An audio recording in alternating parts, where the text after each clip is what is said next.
Hey guys, it's Jessica here, and for today's video I'd like to talk to you in depth about the rising controversies of Mnet Idol School. From the perspective of an idol school contestant, I actually made a video previously about my experiences of idol school in my channel. In that video, I mentioned how happy I was that I was eliminated in the very first round of the show. The things that I'm going to be talking about in this video would be highly associated to the reason why I was so happy that I got eliminated in that show.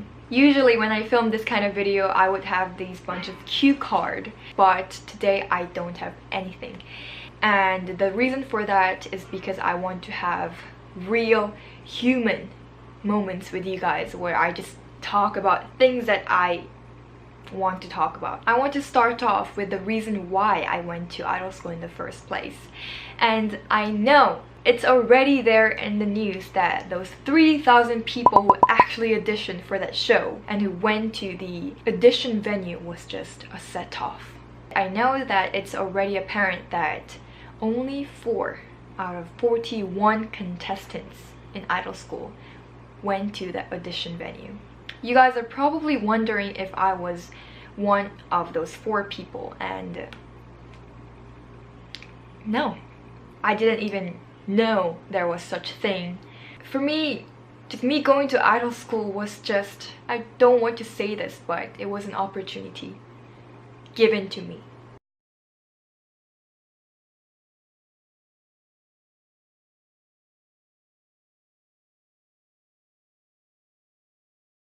I thought idol school was a reality show. And what I mean by reality show is that it's real. It's like a documentary. You just document what is happening.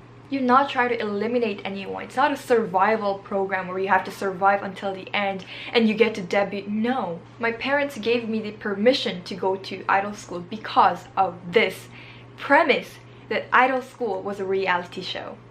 Aside from the category where idol school belonged in, there are so many things that I didn't know that was gonna happen before I went to idol school. So now I'd like to state the reasons why I was so disappointed when I went to idol school, or why I felt that sense of betrayal. I want to take Hey Nani's Instagram post as a reference to this because she already mentioned a lot of information regarding the show. And first, as Hey Nani said, we don't know if the votes are manipulated. After my experience of shooting in idol school for about a month, before they announced that there is going to be an elimination, I realized so many things which made me confront the Mnet writer and beg her to eliminate me in the first round. I asked her if she could eliminate me. I knew after about a month that I was just kind of like a prop of that show. I told her I have so much more important things that I have to do in my life instead of staying here for how many more weeks. And it turns out after I got eliminated, I had a conversation with my dad and he said that he also begged for my elimination to the writer. Here I'm not saying that that is the reason why I was the first one who got eliminated, but I just want to state it. Aside from the fact that there is going to be an elimination, I also did not know that my phone was going to be confiscated and my contact with the outside world would cease.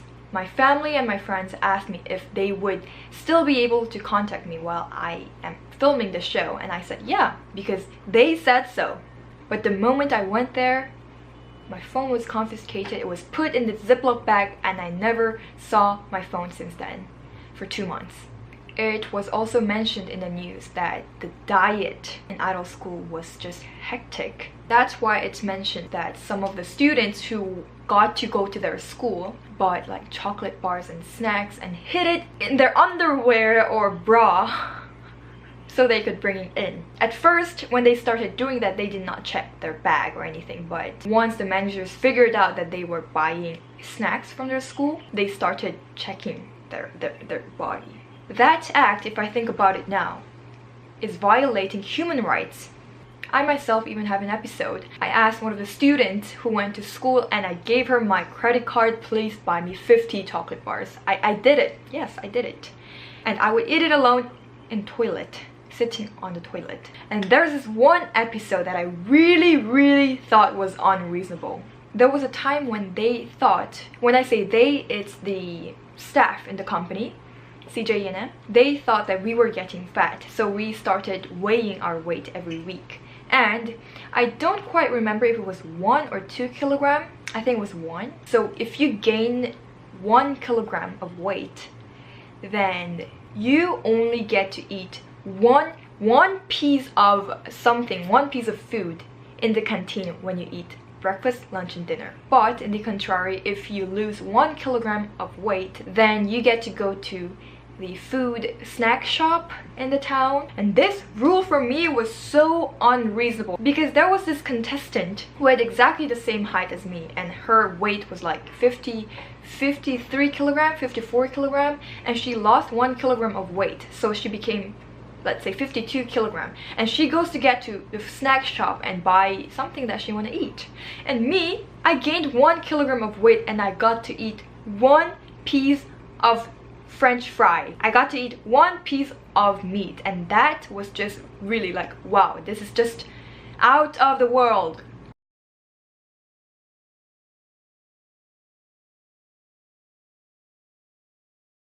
Another inhumane moment that I can remember right now is when we had the interview. So I don't know if you're aware of that, but in a bunch of Mnet's show there was this clip where you interview the contestant. And I know there are rising controversies where you only use like a single word that a contestant said in a different context that he or she said and make that person an evil. By being interviewed by one of the writers of Mnet, I realized that this is just so dangerous. I remember the average time that each student get to interview was 1 hour. Or 2 hours, or even sometimes 5 hours. And basically, what the writers were trying to do, or what they were trying to pull off from me, was something that they wanted to hear. An example that I could remember was the time when I just got eliminated and I got this chance to interview. So the writer asked me, so how do you feel about this elimination? And I said, I am truly happy. And the writer goes, oh, come on.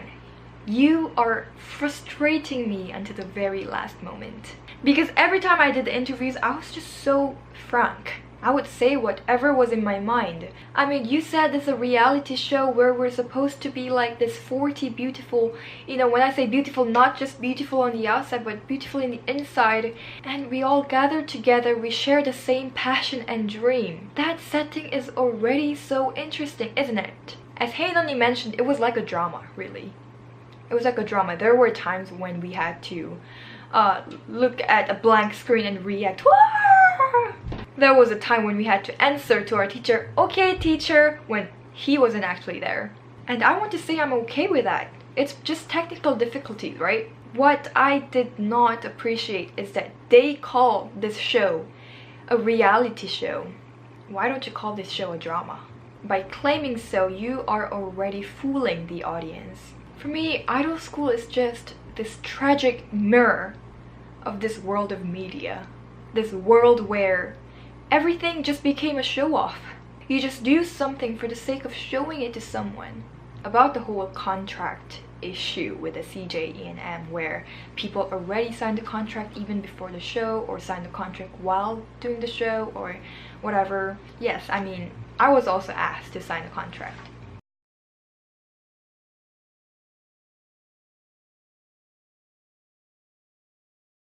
I guess I was wise enough not to sign a contract with them, looking at what the other people who did went through. During the time when I was begging the Mnet writer if she could eliminate me, I told her, why do I have to smile in front of a camera when I don't want to smile? Why do I have to react to other people dancing and singing if I don't want to react? Her answer was, because maybe the audience will like you if you smile in the camera. Maybe that was true during the time. But now I don't think so. The audience are wise enough to distinguish what's real and what's not. These are the reasons why I wanted to get eliminated. The reasons why I, with an assurance, quit my whole journey to be a K-pop idol. I just want to give a little bit of message to those people who aspire to be a K-pop star. I realized that this world where I was once in does not go around in a way that I imagined it to be. Of course, the common mistake is that I just think that, you know what, I just have to do my best. I just have to be enthusiastic, I have to be passionate, and it will just come to me. Maybe that is true in different fields out there, but not in the K-pop world. Depending on the decision of the people who are in the higher position than you, you could be seen as a totally different person. Or in this particular show, you might not even be seen. Just like me. The people of CJ&M or Mnet claimed that they care about equality, they care about fairness, and they said it with such loud voice. But what is it that I experienced? You should not just take in what you merely see. Try to see through what's behind there. Of course, not all K-pop artists go through this whole dark thoughts. A good example that I could give is BTS. And I think they are an exemplary K-pop artist who could bring some kind of revolution in the K-pop industry.